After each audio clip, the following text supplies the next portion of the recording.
भले ही हमारी महारानी मुख्य महारानी नंदिनी घिरी हो बहुत सारे दुश्मनों से, भले ही बार बार कभी कोई उन्हें ताने मार कर चला जाता हो, भले ही चंद्र भी कभी कभी उससे खफा हो जाता हो, चाहे कुछ भी हो जाए, लेकिन कोई एक तो था जो हमेशा नंदिनी का साथ देता था। कोई एक तो था जो हमेशा कहता था कि शायद नंदिनी गलत नहीं कर सकती।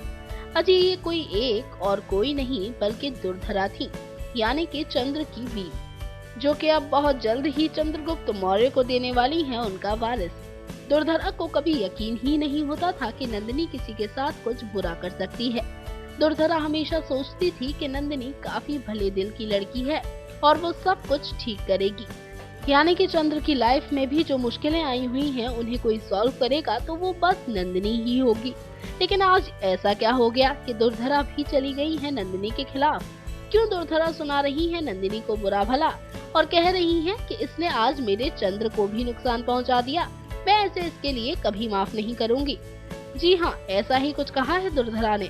अब बता देते हैं आपको वजह कि ये सब क्यों हुआ।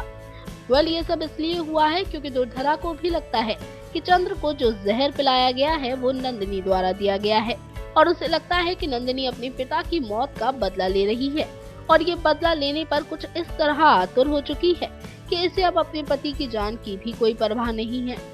कल देखना काफी इंटरेस्टिंग होगा कि वो एक सहारा जो नंदिनी की हमेशा बड़ाई करता था, अब वो भी जब उसके अगेंस्ट चला गया है तो कैसे होगा नंदिनी का भला, कैसे नंदिनी खुद को सही प्रूव कर पाएगी और कैसे वो अपने आसपास बुनी जा रही चालों से खुद को बचा पाएगी।